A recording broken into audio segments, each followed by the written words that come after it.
Bienvenue sur French Podcast. Aujourd'hui, on vous embarque pour un épisode qui, j'avoue, me fait presque rougir. Parce que qui n'a jamais eu cette curiosité ou cette peur sur les secrets bien cachés dans la salle des profs? Salut Emmanuel, prêt à lever le voile? Bonjour Charline, bonjour à toutes et à tous. Oui, alors moi, j'adore qu'on gratte là où ça chatouille un peu, surtout sur un sujet aussi universel. Franchement, les profs, on les a tous croisés, mais on n'a pas toujours percé leur mystère. Aujourd'hui, 7 secrets, ni plus, ni moins, c'est un vrai déballage de cartable. Et si certains nous écoutent depuis la salle des profs, on espère que vous allez sourire, ou peut-être lever les yeux au ciel. On a récolté des confessions, des anecdotes et un peu d'intimité pédagogique, le tout dans la bonne humeur. Promis, on garde l'anonymat. Bon, alors, on commence? Secret numéro 1, c'est parti. Alors, moi j'ai grandi avec une maman prof et je peux vous dire, il y avait parfois plus de codes secrets dans son carnet de notes que dans n'importe quel escape game. Mais j'ai surtout ce souvenir précis d'une professeure de français du collège, appelons-la Madame V. Un jour, elle parle à voix basse avec une collègue et j'entends, au détour d'une phrase, « Et lui, il a une superbe attitude depuis la rentrée, ça comptera. » Et là, révélation. Les notes n'étaient pas seulement pour les rédactions ou les dictées, elles prenaient discrètement en compte le comportement. Excellent. Et ce n'est pas un cas isolé. À Montréal, pendant mes recherches, j'ai eu l'occasion de discuter avec plusieurs enseignants du secondaire et franchement, Charline, je me suis rendu compte qu'il y avait tout un monde d'attentes non dites. Genre, certains me confiaient adapter leurs critères selon l'ambiance de la classe. Tu sais, cette classe hyper animée où, dès que quelqu'un écoute sagement, hop, tu mets une petite note mentale. Mais ce qui m'a marqué, c'est à quel point les profs protègent ces critères. Comme si en les dévoilant, ils perdaient un peu de leur pouvoir d'ajustement ou d'autorité, tu vois? Carrément. Et il y a aussi la pression des directions, qui demandent des grilles ultra précises, alors que dans la réalité, chaque élève écrit sa propre partition. C'est un équilibre qui n'est pas facile à tenir. Transparence ou secret, justice ou adaptation. Bref, d'un côté, les profs veulent être justes, mais de l'autre, ils se gardent une marge de manœuvre, qu'ils ne partagent pas toujours. Oui, et puis parfois, c'est même une question de survie en fait. On va voir ça au prochain secret. Tu sais, ce qui m'a surpris le plus chez certains enseignants, c'est leur inventivité pour désamorcer les tempêtes. Je me rappelle d'un prof d'histoire géo, super charismatique, qui balançait des blagues à chaque début de cours. Je te jure, l'ambiance changeait d'un coup, c'était magique. Les élèves passaient du mode tornade à l'écoute, tout ça juste avec une vanne bien placée. J'adore ça. Il y en a qui développent un vrai art du spectacle. Mais il y a d'autres techniques, moins visibles aussi. J'ai mené ma petite enquête auprès d'amis profs. Et tu sais quoi? Certaines utilisent donc des signaux non-verbaux, genre un simple regard ou une règle posée différemment sur le bureau. Et hop, le message passe. Parfois, c'est même des petits rituels, un truc que tout le monde fait ensemble avant de commencer, histoire d'installer le calme. Et ça, c'est fou. Parce que, on ne s'en rend pas toujours compte en tant qu'élève, mais c'est carrément du management émotionnel. Je me souviens, pendant un terrain, une prof m'avait confié qu'elle notait les perles de ses élèves dans un carnet personnel. C'était son anti-stress à elle, son petit rituel, presque thérapeutique. Genre, après une journée vraiment dure, relire une blague d'élève ou un lapsus, ça lui redonnait la pêche. Alors là, je suis fan. Un journal des perles d'élèves. C'est génial, je regrette presque de ne pas avoir gardé tous mes carnets scolaires, rien que pour le plaisir d'y retrouver des trucs comme la Révolution française, c'était en 2012, non? Pour survivre à la classe, il faut parfois savoir s'en amuser, au fond. Exactement, et c'est ce genre de petits secrets, d'astuces, qui font que les profs tiennent le coup. Allez, 3e secret, et là, on entre dans la zone rouge, les réunions parents-prof. Ah, le fameux rendez-vous parents-prof. Pour beaucoup d'enseignants, ce n'est pas le moment préféré. J'ai recueilli le témoignage d'un prof de maths qui m'a dit, je cite, « Ce n'est pas l'élève qui me fait peur, ce sont les parents surmotivés. » On sentait la pression dans sa voix, tu vois? Il me racontait que certains parents décryptent tout, posent des questions pointues, parfois même sur les points en bonus. C'est pas évident de rester zen. Mais Oui, je te comprends. Après, c'est vrai qu'il y a un vrai art de la diplomatie chez les profs.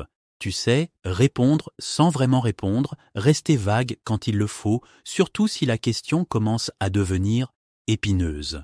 Moi, je me souviens de ma toute première réunion parents-prof. Attends, ça devait être en 2006 ou 2007 ? J'ai tellement voulu tout préparer, chaque dossier, chaque évaluation, que j'ai failli arriver en retard. Au final, tu te rends compte que les parents cherchent surtout l'humain derrière le prof, quelqu'un qui comprend leur enfant plus qu'un robot à bullet points.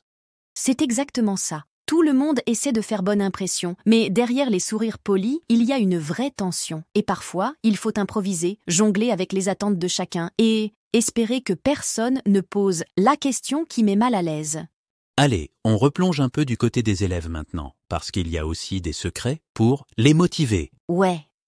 Alors là, j'ai une histoire trop sympa. Il y a une prof d'anglais que j'admirais au lycée. Elle avait ce truc. Tous les jeudis, c'était le défi de la semaine. Celui ou celle qui faisait le plus de progrès gagnait le droit de choisir la playlist du lendemain. Franchement, ça motive. Même ceux qui d'habitude ne parlaient pas, ils venaient participer rien que pour la musique qu'ils voulaient entendre. C'est super malin.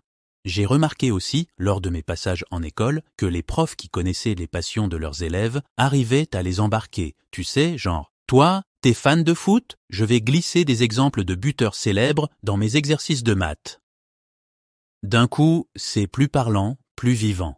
C'est leur façon de dire « Je t'ai remarqué, je m'intéresse à qui tu es ». Et puis, parfois, tout est dans la confiance, non ? Quand un prof sait écouter ou valorise un effort même sans résultat immédiat, ça change tout. Je me souviens d'une discussion avec un ancien prof de sciences. Il disait toujours « Il n'y a pas de mauvais élèves, il n'y a que des graines qui n'ont pas encore trouvé la bonne terre. » C'est joli, non ? J'adore cette image. Et franchement, pour motiver, rien ne vaut l'écoute active. Un simple « Je vois que tu y as passé du temps ». C'est top. Et hop, l'élève repart, gonflé à bloc. C'est un art, plus qu'une recette. Totalement. On pourrait en faire tout un épisode, mais derrière tout ça, il y a aussi les grandes vérités sur la vie d'enseignant, moins visibles, mais tellement importantes. Alors là, c'est un terrain glissant. Parce qu'autant on imagine souvent les profs comme toujours là, dispo, frais comme des gardons. Autant la réalité, c'est du funambulisme. Entre la correction de copies à la maison, la préparation des cours, parfois jusqu'à minuit, et la famille ou les amis qu'on essaie de ne pas délaisser. Mais oui, j'ai rencontré une institutrice qui appelait ça l'art du camouflage. Elle masquait sa fatigue pour ne pas démotiver ses élèves. On oublie souvent que derrière chaque sourire, il y a peut-être une nuit blanche ou un souci personnel. Et la seule solution, parfois, c'est de se ménager des toutes petites pauses. Une micro-sieste en salle des profs, un carré de chocolat en cachette à la récré. Haha, le carré de chocolat, classique. Et il y a cette entraide secrète aussi, entre collègues. Parfois, ça va être 5 minutes pour débriefer un moment galère ou juste échanger une blague, histoire de retrouver de l'énergie avant de replonger dans le bocal. Exactement. Ce qui nous amène tout doucement à un autre secret, la relation prof-élève. Celle qu'on voit et celle qu'on ne voit pas. La deuxième partie de podcast français. J'ai un truc super cool aujourd'hui. Je suis trop contente, vraiment, parce que bon, on parle toujours de grammaire et de conjugaison, mais il y a plein de secrets, genre des vraies astuces pour parler français que les profs, ils disent jamais. Mais bonjour Charline, bonjour à tous, ouais, secret, c'est le mot parfait. Parce que franchement, même après des années à traîner dans les couloirs des universités ou, tu sais, à papoter dans des boulangeries, y a toujours ce petit décalage entre ce qu'on apprend et la vraie vie. Sur ce, je suis prêt à tout dévoiler. On va s'amuser. Bon, est-ce qu'on balance direct le premier vrai choc linguistique alors ? Je me souviens, la toute première fois où j'ai entendu une bande de jeunes à Marseille parler, mais ils sautèrent des mots comme si, je sais pas, comme si c'était la norme, tu vois ? Genre, pas juste « tu vas bien », mais juste « ça va ?» Puis limite, il y en a un cas, c'était limite un code secret, honnêtement. Mais tellement, tu sais, à Paris, c'est encore plus flagrant. En fait, parfois dans le 19e, je notais dans mon carnet, oui, celui où je note mes croissants préférés, enfin, c'est pas la question. Bref, les gens balancent un « ça », c'est à la fois une question, une réponse, et parfois juste un signe que t'es du coin. Et moi, je te jure, j'ai mis un temps fou à piger que, dans les écoles, ça, on t'explique jamais. Mais pourquoi on nous dit pas ça? C'est, pour qu'on parle super bien sur papier avant de prendre le métro? Ouais, voilà.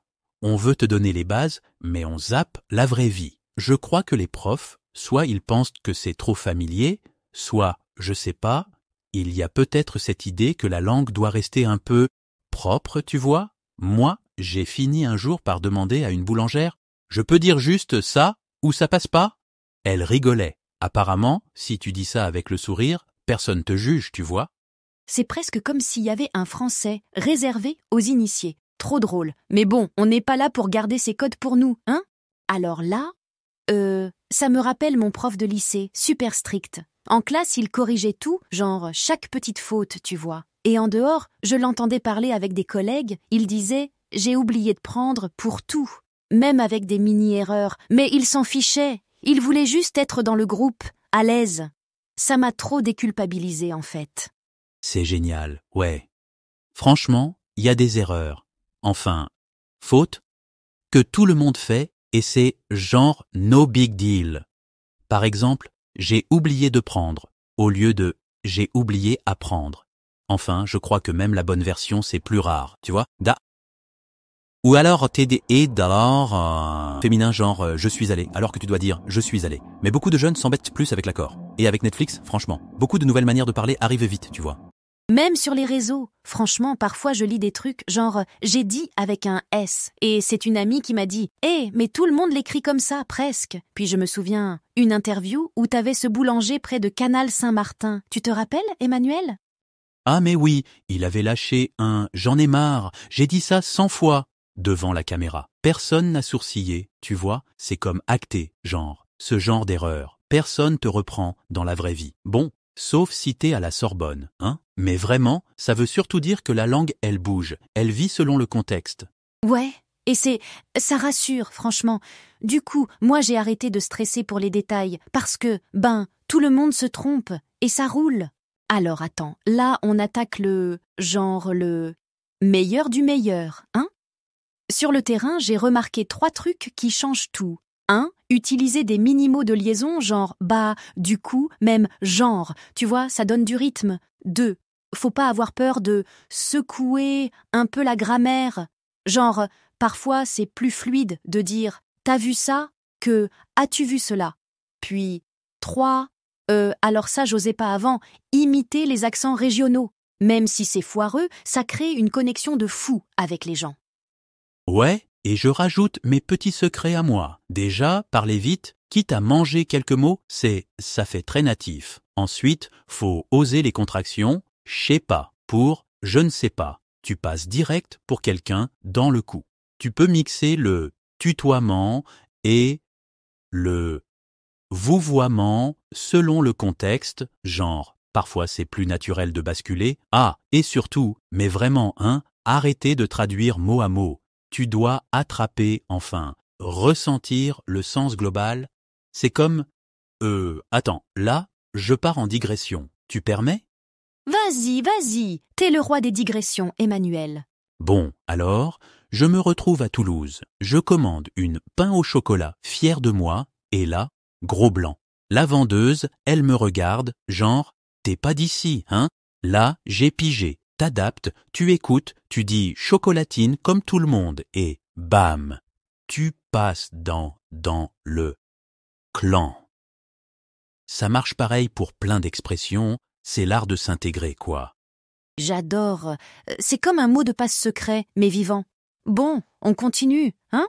Alors là, honnêtement, c'est délicieux conseil. Rien vaut une vraie conversation avec des natifs, même si, tu bégayes un peu au début. Genre, moi je me lance dans la rue ou sur les applis d'échange, je me laisse porter et j'absorbe. T'as vraiment toutes les nuances, les petits trucs qu'on n'apprend jamais en classe.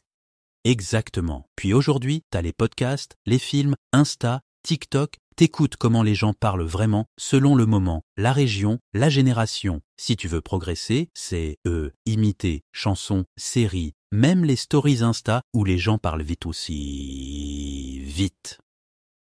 Je conseille aussi beaucoup les ateliers de langue. C'est pas scolaire, c'est spontané, tu sors de ta coquille sans trop y penser. Ça m'a trop aidé, tu vois, d'oser parler direct en atelier, même en disant n'importe quoi parfois. Les gens te corrigent gentiment, puis tu retiens mieux, tu gagnes confiance. Et c'est là que tu piges vraiment le rythme naturel, les intonations, tout ce qui fait vrai français. C'est plus vivant qu'une page d'exercice. Moi, c'est clair. La culture, c'est la clé. Genre, tu peux apprendre des centaines d'expressions, mais si tu sais pas pourquoi les gens les utilisent, tu passes à côté. Goûter à la cuisine française, écouter de la musique, mater la mode du coin, tout ça, c'est apprendre le contexte, non?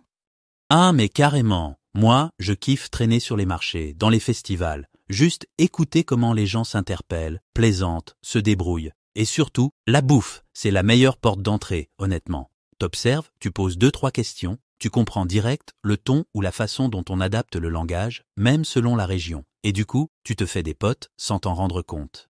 Et, franchement, observer, écouter, demander, pourquoi tu dis ça comme ça? Les natifs sont ravis d'expliquer, ça ouvre la porte à plein de petits secrets. Exact. Tu tiens la meilleure technique. S'intéresser à la façon de parler, aux habitudes, c'est apprendre par capillarité, comme je dis souvent. Bon, c'est pas très sexy, mais c'est l'idée. Merci à tous de nous avoir écoutés, c'était encore trop bien d'échanger sur ces secrets-là. Et on se retrouve vite pour un prochain épisode du French Podcast. On compte sur vous pour profiter, échanger et, parler français vrai. Ouais, vraiment. Merci Charline. Merci à tous. Continuez d'explorer, d'oser et surtout, gardez la curiosité. Il y a toujours plus à découvrir. Salut Charline. La troisième partie de Podcast Bonjour. Français. Aujourd'hui, on explore un peu les coulisses du métier d'enseignant en France. Bonjour. Oui, un sujet vaste et complexe. On a pas mal de matières, en fait, un rapport officiel sur l'attractivité, un blog avec des conseils de profs aux parents, Des témoignages anonymes aussi sur Reddit, c'est intéressant ça. oui, et une analyse sur l'évaluation, même une règle non écrite sur la salle des profs apparemment. Bon, l'idée, c'est vraiment de comprendre les réalités. Exactement. De voir ce qui attire encore, parce qu'il y a toujours des vocations, malgré la crise de recrutement qu'on connaît bien. C'est ça, le rapport du Haut-Commissariat, on parle beaucoup. Et puis on va regarder les difficultés du quotidien, la reconnaissance, ou le manque de reconnaissance, et puis ce que les profs vivent, mais ne disent pas toujours. Alors justement, commençons par ça, ce paradoxe. Le rapport de 2025, il dit que choisir l'enseignement, ça reste souvent un projet mûri, réfléchi. Oui, basé sur le sens, la passion pour une matière, l'envie de transmettre. Beaucoup se voient comme des guides, c'est le terme employé. Et pourtant, ce même rapport, il détaille une crise des vocations assez nette. Ah oui, les chiffres des concours sont là pour le prouver. Pour le CRPE externe, donc pour être prof en primaire, on est passé de plus de 5 candidats par poste en 2010 À combien aujourd'hui? C'est beaucoup moins, non? à 2,2 en 2023. Moins de la moitié. Du coup, des postes restent vides. Surtout dans certaines académies, j'imagine. Créteil, Versailles, les zones dites difficiles. Exactement. L'attractivité en berne, c'est clair. Et ça s'explique en partie par les conditions de travail, l'usure. C'est ce qui remonte beaucoup des sources. Oui, l'usure physique, mentale, gérer des classes hétérogènes, parfois difficiles. Les témoignages sur Reddit en parlent beaucoup, de cette difficulté de gestion de classe. Et puis le sentiment d'être un peu un couteau suisse, de devoir tout faire. Tout à fait. Et les relations avec les parents qui peuvent être compliquées. L'autorité qui est questionnée. Sans oublier l'évaluation des élèves, c'est pas juste mettre une note, quoi. Non, c'est complexe. Surtout en éducation prioritaire, où les facteurs sociaux jouent énormément. C'est un vrai sujet. Et alors les confessions sur Reddit, ça c'est assez savoureux parfois, mais ça en dit long. Qu'est-ce qu'ils racontent? Des profs qui avouent jurer comme des charretiers entre eux pour décompresser, devoir apprendre plein de trucs sur le tas. Ah oui, la formation initiale qui ne prépare pas à tout, ça c'est un classique. Et puis, ils confirment avoir des chouchous. Mais attention, pas forcément les premiers de la classe. Non, plutôt ceux qui montrent un effort, une étincelle, même s'ils ont des difficultés. C'est ça là? C'est exactement ça. Et puis la charge émotionnelle. Certains disent pleurer à cause des élèves ou des parents. Ça montre la dimension humaine, très forte et souvent invisible de ce métier. Ils tiennent même les registres hyper précis sur les interactions, parfois pour se couvrir en cas de problème. Ça rejoint ce que dit le rapport sur le sentiment de solitude, le manque de soutien institutionnel. Tout à fait. Et le rapport critique d'ailleurs la formation, le master MEF. Trop théorique, déconnecté du terrain. Surtout pour la gestion de classe, apparemment. C'est un manque criant. Et il y a aussi cette question de l'affectation géographique. Commencer loin de chez soi, dans une zone qu'on n'a pas choisie. C'est un énorme frein, oui. Pour beaucoup, c'est rédhibitoire. Alors, si on parle de la relation avec l'extérieur, le blog Colle à moi. Il donne des conseils des profs aux parents. C'est intéressant. Ah oui? Ah, par exemple, Des choses qui paraissent simples, apprendre l'autonomie aux enfants, progressivement. Accepter que les règles de l'école, c'est pas celles de la maison. logique mais bon à rappeler. Encourager la lecture, même via la cuisine, en lisant une recette. Et puis suivre les communications, signer l'agenda. La base de la coéducation, en somme. Oui. Et faire confiance aux profs sur ce qui se passe en classe. Un petit truc à la maison peut devenir un gros problème dans un groupe de 25. La dynamique de groupe change tout. Ah, et le détail amusant. Ils adorent quand le matériel est bien étiqueté. Ça leur sauve la vie, apparemment. Je comprends. Mais cette collaboration, elle est essentielle. Et elle est liée aussi à la question du statut, non? Oui, le rapport du Haut-Commissariat en parle, d'une perception de dégradation du statut enseignant. Le salaire notamment, jugé insuffisant par rapport au niveau d'études, au bac plus 5 et aux responsabilités. Ça crée un sentiment de déclassement social, c'est ça. Oui, c'est ce qui ressort. La reconnaissance, elle passe par le salaire, bien sûr, mais aussi par le respect, la compréhension de la complexité du métier. Donc ces conseils aux parents, c'est aussi une façon de demander cette compréhension. Tout à fait. Bon, alors, si on essaie de rassembler tout ça, qu'est-ce qu'on retient? On a une image assez contrastée, non? Oui, une mosaïque complexe. D'un côté, la vocation, le sens, la passion de transmettre, qui est toujours là, qui motive. Heureusement. Et de l'autre, une réalité de terrain, très, très exigeante. La fatigue, les difficultés, le manque de reconnaissance parfois. C'est un équilibre fragile pour beaucoup de professionnels, passionnés, mais oui, mis à l'épreuve. Vraiment. Et ça nous amène à une question plus large finalement, pour la société. On est tous d'accord, je pense, sur l'importance de l'éducation. Oui, bien sûr. Les enseignants y croient, nous on a tous eu des profs marquants. Alors, comment on explique ce décalage? Entre l'importance qu'on dit accorder à l'éducation, Et la reconnaissance réelle qu'on donne à ceux qui la font au quotidien. exactement. En termes de statut, de salaire, de considération sociale. C'est là qu'il y a un problème. Une vraie question à se poser pour l'avenir de l'école, effectivement. Une réflexion essentielle, oui.